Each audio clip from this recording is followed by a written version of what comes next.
بسم اللہ الرحمن الرحیم۔ السلام علیکم ناظرین، رمضان اسپیشل ٹرانسمیشن کے ساتھ میں ہوں دیا چودھری۔ پروگرام آپ کے لیے لے کر آئے ہیں پیام سیام۔ آج کے پروگرام میں ہم آپ سے بات کریں گے وقت کی پابندی پہ۔ ناظرین، دیکھا جائے تو کائنات کا سارا نظام وقت پہ آتا وقت پہ جاتا ہے۔ سورج، چاند، ستارے دیکھے جائیں تو وقت پہ ہی گردش کرتے ہیں۔ اسی طرح اللہ تعالیٰ نے موسم بنائے اور وہ بھی اپنے وقت پہ آتے ہیں، اپنے وقت پہ جاتے ہیں۔ لیکن انسان اگر وقت کی قدر نہ کرے، جو لوگ وقت کی قدر نہیں کرتے، وقت بھی انہیں گوا دیتا ہے اور وہ لوگ پھر ان کا بھی نام و نشان مٹ جاتا ہے۔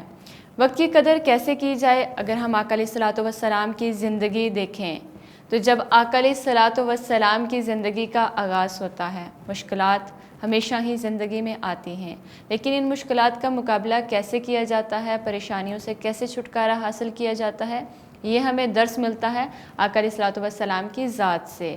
ایک وقت آتا ہے کہ آقا علیہ الصلوۃ والسلام نبی کریم صلی اللہ علیہ وسلم طائف کی وادیوں میں دین اسلام کا پیغام لے کر جاتے ہیں۔ نعوذ باللہ، استغفر اللہ۔ وہاں کے جاگیردار وڈیرے آقا علیہ الصلوۃ والسلام کو مخاطب کر کے پوچھتے ہیں کہ کیا تم ہی یتیم ملے تھے جنہیں نبی بنا کر بھیجا جائے؟ استغفر اللہ، نعوذ باللہ۔ آقا علیہ الصلوۃ والسلام جب دل برداشتہ ہو کر طائف کی گلیوں سے اس وادی سے نکلتے ہیں تو وہاں کے اوباش لڑکے کملی والے آقا نبی کریم صلی اللہ علیہ وسلم پر پتھروں کی برسات کرتے ہیں۔ آپ صلی اللہ علیہ وسلم کو لہو لہان کر دیتے ہیں۔ آپ صلی اللہ علیہ وسلم شدید زخمی ہوتے ہیں، یہاں تک کہ جب سر مبارک پہ پتھر لگتے ہیں تو کملی والے آقا اپنے سر مبارک پہ ہاتھ رکھتے ہیں، اور جب سر پہ ہاتھ رکھتے ہیں تو نالین مبارک زخمی ہو جاتے ہیں۔ کملی والے آقا جھک کے اپنے پاؤں مبارک پہ ہاتھ رکھتے ہیں تو باش لڑکے آ کے اوپر سے پتھروں کی بارش کرتے ہیں۔ وہ وقت ایسا تھا کہ رب کی ذات بھی جلال میں آ گئی، اور اب پہاڑوں کا جو فرشتہ تھا اس کو نازل کیا اور بھیجا۔ جب پہاڑوں کا فرشتہ آقا علیہ الصلوۃ والسلام کی بارگاہ میں حاضر ہوا اور آ کے بتایا کہ میں پہاڑوں کا فرشتہ ہوں، نبی کریم اگر آپ حکم دیں تو میں ان پہاڑوں کو آپس میں، اس بستی کو پیس کر رکھ دوں پہاڑوں کو آپس میں۔ تو آپ صلی اللہ علیہ وسلم نے فرمایا، نہیں، یہ نہیں جانتے کہ میں کون ہوں، میں ہدایت کا پیغام لے کر آیا ہوں، میں معاف کر دینے کے لیے آیا ہوں، اور میں معاف کرنے والا بن کے آیا ہوں۔ تو پھر کیا ہوا؟ آقا علیہ الصلوۃ والسلام نے ایک ہاتھ مبارک سے اپنے چہرہ مبارک کو صاف کیا اور دوسرا ہاتھ اٹھا کے دعا مانگی کہ مولا، یہ نہیں جانتے کہ میں کون ہوں، باری تعالیٰ تو انہیں ہدایت نصیب فرما۔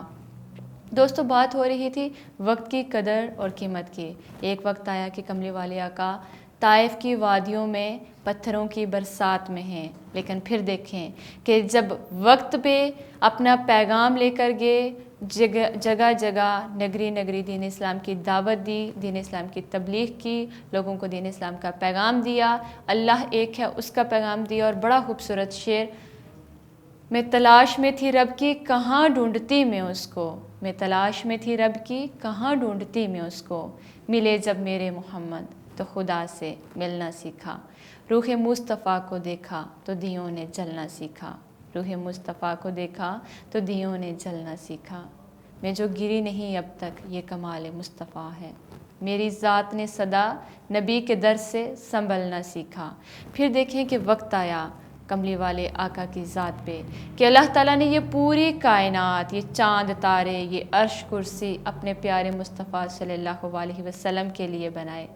لیکن پھر جب وقت کی قدر اور قیمت کا تقاضا چلتا رہا، ہر کام وقت پہ ہوتا رہا، ہدایت بھی، نصیحت بھی، سارے کام جب عمل سارا جو ہے وقت پہ ہوا، تو پھر اللہ تعالیٰ سورہ الحجرات میں فرماتا ہے کہ میرے نبی سے پہلے مت بولنا، میرے نبی سے آگے مت چلنا، میرے پیغمبر سے پہلے قربانی بھی نہ کرنا، اور میرے پیغمبر کو اپنے گھر کے باہر سے اونچی آواز میں پکارنا بھی مت۔ تو یہ وقت کا تقاضا تھا کہ کملی والے آقا کو ایک وقت آتا ہے کہ طائف کی وادیوں میں لہو لہان کیا جاتا ہے، اور پھر ایک وقت آتا ہے کہ رب بھی فرماتا ہے کہ میرے نبی سے پہلے قربانی مت کرنا، اس سے پہلے سجدہ مت کرنا، اس سے پہلے روزہ افطار مت کرنا، اس سے پہلے روزہ نہ رکھنا۔ تو یہ سارے آداب اللہ تعالیٰ سکھاتا ہے۔ وقت کی اگر قدر قیمت کی بات کی جائے تو اگر ہم ایک بیج بوتے ہیں تو بیج بوتے ہی ہمیں، اگر رات کو ہم نے بیج بویا اور صبح اٹھ کے ہم اگر بیٹھ جائیں کہ ابھی پھل لگ جائیں گے، تو ایسا نہیں ہوتا۔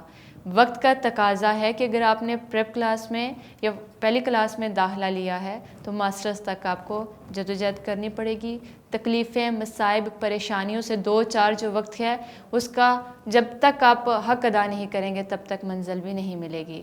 وہی لوگ زندگی میں کامیاب ہوتے ہیں جو وقت کی قدر کرتے ہیں، اور پھر وقت انہیں ایک روشن ستارہ بنا کے آسمان. جو لوگ وقت کی قدر کرتے ہیں نا ان کے لیے بڑا خوبصورت سا جملہ ہے کہ وہ کہکشاں کے جرمٹ میں چمکتا دمکتا ستارہ بن جاتے ہیں. وہ پھر ساری کائنات کو روشنی دیتے ہیں، ہر دکھی انسان کی خدمت کرتے ہیں. اور حقیقی خوشی، اشفاق احمد بڑی خوبصورت بات کہتے ہیں کہ کسی کو حقیقی خوشی اگر دینی ہو تو دو چار آنے دینے سے اسے حقیقی خوشی نہیں ملے گی.